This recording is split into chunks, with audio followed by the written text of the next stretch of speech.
Escribo esto bajo una considerable tensión mental, ya que para esta noche dejaré de estarlo. Sin un céntimo y habiendo agotado mi provisión de la droga, que por sí sola hace la vida soportable, ya no puedo resistir la tortura, y me arrojaré desde la ventana de esta buhardilla a la sórdida calle que se extiende debajo. No penséis por mi esclavitud a la morfina, que soy un débil o un degenerado. Cuando hayáis leído estas páginas garabateadas a toda prisa, podréis conjeturar, aunque nunca comprenderéis del todo, por qué es que debo tener el olvido o la muerte. Fue en una de las partes más abiertas y menos frecuentadas del ancho Pacífico que el paquebote del cual yo era sobrecargo se volvió víctima del corsario marino alemán. La Gran Guerra estaba entonces en sus albores, y las fuerzas oceánicas del Uno aún no habían caído completamente a su degradación posterior, de modo que nuestra embarcación fue declarada presa legítima, mientras que nosotros, su tripulación, fuimos tratados con toda la equidad y consideración que nos correspondía como prisioneros navales. Tan liberal fue, en verdad, la disciplina de nuestros captores, que 5 días después de ser capturados, logré escapar solo en un pequeño bote con agua y provisiones para un buen lapso de tiempo.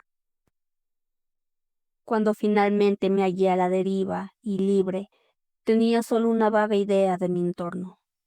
Nunca fui un navegante competente, y solo pude conjeturar vagamente por el sol y las estrellas que me encontraba algo al sur del Ecuador. De la longitud no sabía nada, y ninguna isla o costa estaba a la vista. El tiempo se mantuvo despejado, y por días incontables me deslicé sin rumbo bajo el sol abrasador, esperando ya fuese algún barco de paso o ser arrojado a las orillas de alguna tierra habitable. Mas ni barco ni tierra aparecieron, y comencé a desesperar en mi soledad sobre la inmensidad ondulante del azul ininterrumpido. El cambio ocurrió mientras dormía. Sus detalles jamás los sabré, pues mi letargo, aunque perturbado e infestado de sueños, fue continuo.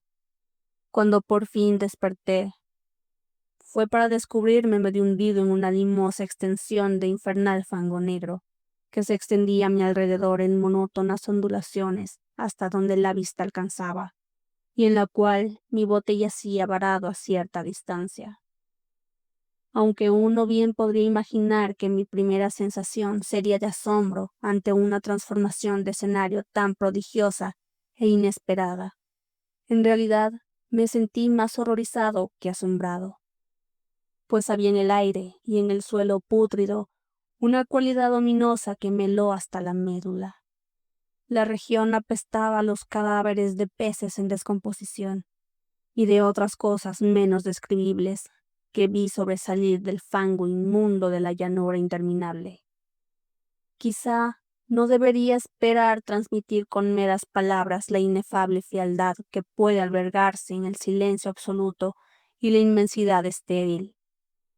No había nada audible y nada a la vista, salvo una vasta extensión de cieno negro. Sin embargo, la completa quietud y la homogeneidad del paisaje me oprimían con un miedo nauseabundo. El sol se abatía desde un cielo que me pareció casi negro en su crueldad sin nubes, como si reflejara el Senegal oscuro bajo mis pies. Mientras me arrastraba hacia el bote encallado, me di cuenta de que solo una teoría podía explicar mi posición. A través de algún alzamiento volcánico sin precedentes, una porción del lecho oceánico debió haber sido arrojada a la superficie, exponiendo regiones que durante incontables millones de años habían permanecido ocultas bajo profundidades acuáticas insondables. Tan grande era la extensión de la nueva tierra que se había alzado bajo de mí, que no pude detectar el más leve ruido del océano embravecido, por mucho que aguzase el oído. Tampoco había aves marinas para depredar sobre las cosas muertas. Durante varias horas me senté a pensar o a meditar en el bote, que yacía de lado y ofrecía una ligera sombra mientras el sol se movía por el cielo.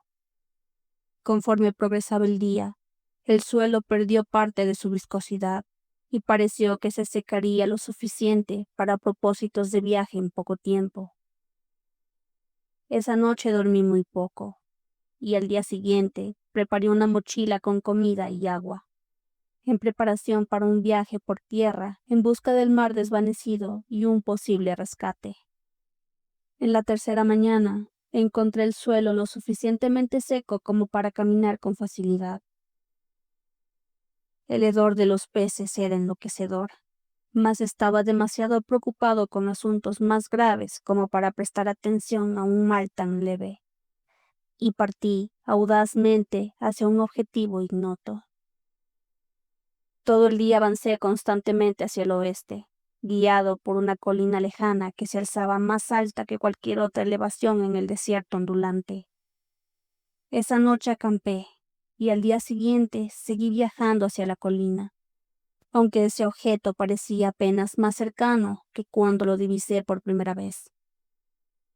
Al caer la cuarta noche, alcancé la base del montículo, que resultó ser mucho más alto de lo que había parecido a la distancia.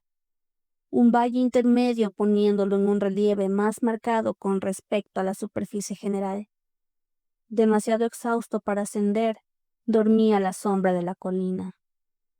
No sé por qué mis sueños fueron tan salvajes esa noche, pero antes de que la menguante y fantásticamente gibosa luna se hubiera elevado mucho sobre la llanura oriental, estaba despierto, bañado en sudor frío, decidido a no dormir más. Tales visiones como las que había experimentado eran demasiado para volver a soportarlas. Y a la luz de la luna vi lo imprudente que había sido viajar de día. Sin el resplandor del sol calcinante, mi viaje me habría costado menos energía. De hecho, ahora me sentía bastante capaz de realizar el ascenso que me había disuadido al atardecer. Recogiendo mi mochila, me dirigí hacia la cima de la eminencia. He dicho que la inquebrantable monotonía de la llanura ondulante era una fuente de vago horror para mí. Pero creo que mi horror fue mayor cuando alcancé la cumbre del montículo y miré hacia el otro lado en un pozo o cañón inconmensurable, cuyos negros recovecos la luna aún no se había elevado lo suficiente como para iluminar. Me sentí en el borde del mundo, atisbando sobre el borde hacia un caos insondable de noche eterna. A través de mi terror corrieron curiosas reminiscencias del paraíso perdido y la horrible escalada de Satán a través de los reinos informes de la oscuridad. A medida que la luna trepaba más alta en el cielo, comencé a ver que las laderas del valle no eran tan perpendiculares como había imaginado. Repisas y afloramientos de rocas ofrecían puntos de apoyo bastante fáciles para un descenso, mientras que después de una caída de unos pocos cientos de pies, la pendiente se volvía muy gradual. Impulsado por un instinto que no puedo analizar de manera definitiva, descendí con dificultad por las rocas y me detuve en la pendiente más suave debajo, mirando hacia las profundidades estigias donde aún no había penetrado ninguna luz. De repente mi atención fue captada por un objeto vasto y singular en la pendiente opuesta, que se alzaba abruptamente a unas 100 yardas de mí. Un objeto que brillaba blancamente en los recién otorgados rayos de la luna ascendente, que era meramente un gigantesco trozo de piedra. Pronto me aseguré, pero fui muy consciente de una clara impresión de que su contorno y posición no eran del todo obra de la naturaleza. Una inspección más cercana me llenó de sensaciones que no puedo expresar, ya que a pesar de su enorme magnitud y su posición en un abismo que había estado abierto en el fondo del mar desde que el mundo era joven, percibí sin lugar a dudas que el extraño objeto era un monolito bien formado, cuya mole maciza había conocido la manufactura y quizá el culto de criaturas vivientes y pensantes. Aturdido y asustado, aunque no sin cierta emoción propia del científico o arqueólogo, examiné mi entorno más de cerca. La luna, ahora cerca del cenit, brillaba de manera extraña y vívida sobre los elevados precipicios que ceñían el abismo, y reveló el hecho de que un cuerpo de agua muy extendido fluía en el fondo, serpenteando hasta perderse de vista en ambas direcciones, y casi lamiendo mis pies mientras yo estaba en la pendiente.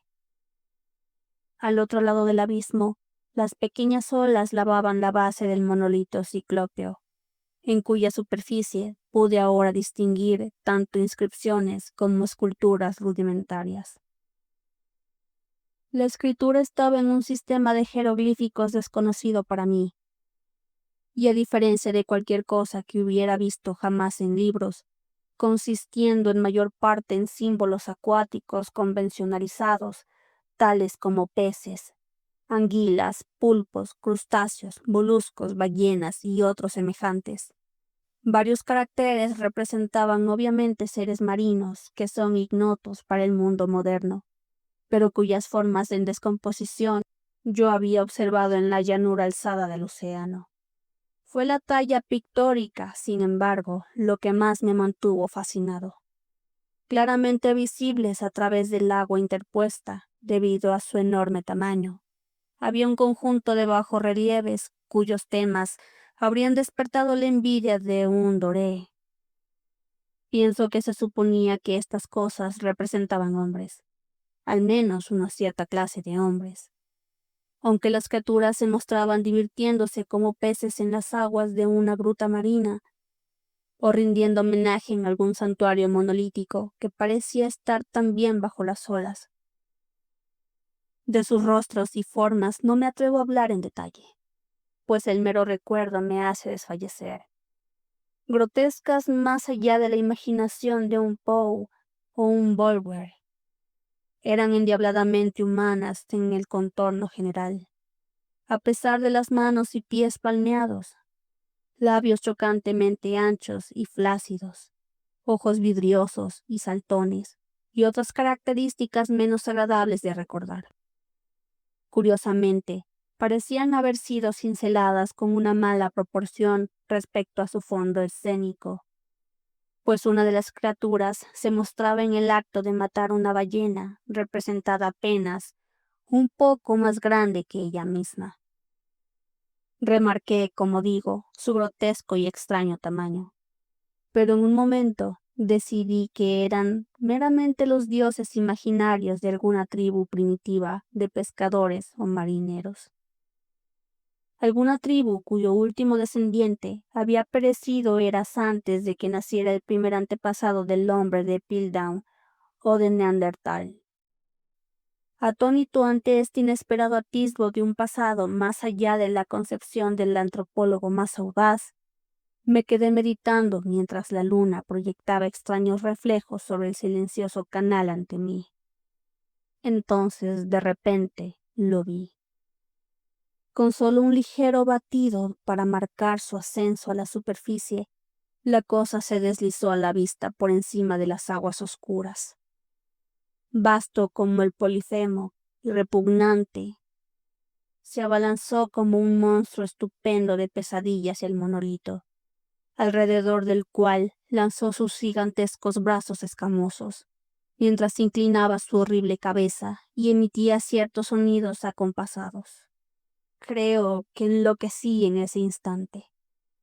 De mi frenético ascenso por la pendiente y el acantilado, y de mi delirante viaje de regreso al bote varado, recuerdo poco. Creo que canté mucho y reí extrañamente cuando no podía cantar. Tengo recuerdos indistintos de una gran tormenta algún tiempo después de llegar al bote. En todo caso, supe que escuché truenos y otros tonos que la naturaleza emite solo en sus estados de ánimo más salvajes. Cuando salí de las sombras, estaba en un hospital de San Francisco, traído allí por el capitán del barco americano que había recogido mi bote en medio del océano. En mi delirio había dicho mucho, pero descubrí que a mis palabras se les había prestado escasa atención. Mis rescatadores no sabían nada de ningún levantamiento de tierra en el Pacífico, ni consideré necesario insistir en algo que sabía que no podían creer. Una vez busqué un célebre etnólogo y lo divertí con preguntas peculiares sobre la antigua leyenda filistea de Dagón, el dios pez. Pero al recibir pronto que era irremediablemente convencional, no insistí en mis indagaciones. Es de noche, especialmente cuando la luna está gibosa y menguante, que veo a la cosa. Probé la morfina, pero la droga solo me ha dado un alivio transitorio y me ha traído a sus garras como un esclavo sin esperanza. Así que ahora voy a poner fin a todo, habiendo escrito un relato completo para la información o la diversión despectiva de mis semejantes. A menudo me pregunto si no pudo haber sido todo pura fantasía, una mera rareza de la fiebre mientras yacía asolado por el sol y delirando en el bote abierto después de mi escape del buque de guerra alemán. Me pregunto esto, pero siempre se presenta ante mí una visión horriblemente vívida como respuesta. No puedo pensar en el mar profundo sin estremecerme ante las cosas innombrables que en este mismo instante pueden estar arrastrándose y chapoteando en su lecho limoso, rindiendo culto a sus antiguos ídolos de piedra y esculpiendo sus detestables efigies en obeliscos submarinos de granito empapado en agua. Sueño con un día en que puedan alzarse sobre las olas para arrastrar con sus garras apestosas los restos de la humanidad insignificante y exhausta por la guerra. Un día en que la tierra se hunda y el oscuro lecho oceánico asciende en medio de un pandemonio universal. El fin está cerca. Oigo un rugido en la puerta, como si algún inmenso cuerpo resbaladizo estuviera golpeando pesadamente contra ella. No me encontrará. Dios, esa mano. ¡La ventana! ¡La ventana!